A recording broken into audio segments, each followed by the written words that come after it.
Va-t-on enfin découvrir ce qui s'est passé le matin du 23 septembre 2023 à Plaine, dans le Bas-Rhin?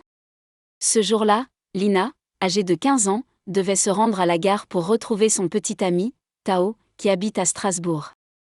Cependant, la jeune fille n'est jamais arrivée à destination. Vers 11h20, elle a disparu brusquement. Depuis lors, les enquêteurs analysent les rares éléments qu'ils ont pu récupérer.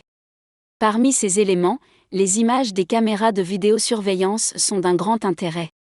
3 caméras, en particulier, attirent l'attention des gendarmes, l'une située sur un distributeur de billets, une autre près de l'étang, et celle d'un commerce à Saint-Blaise-la-Roche.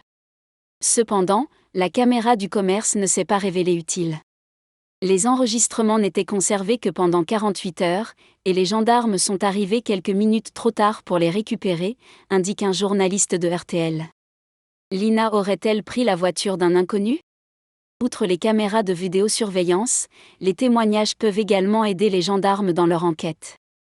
Selon nos confrères du Nouveau Détective, un témoin de 72 ans affirme avoir vu Lina avec un homme dans sa voiture.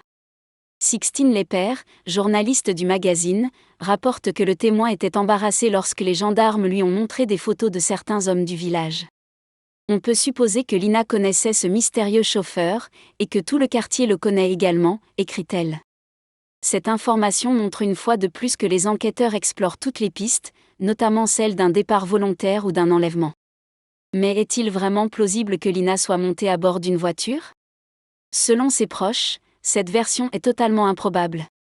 Le 21 septembre, 2 jours avant sa disparition, le père de mon petit ami rentrait en camionnette quand il l'a vue, seule à pied, au bord de la route. Elle a refusé de monter avec lui, bien qu'elle le connaissait de vue, confie une amie de Lina. Le comportement de Tao, le petit ami de la disparue, est également étonnant. D'après ce que nous avons pu comprendre, il a perdu son téléphone pendant les recherches, rapporte le journaliste de RTL. Il était avec d'autres membres de la famille de Lina. Des témoins auraient été présents lors de cet incident. Concernant le comportement de Tao, Yannick Holland explique, il ne réagit pas comme on le pourrait s'attendre de quelqu'un qui a perdu sa petite amie. Il ne montre pas beaucoup d'émotion.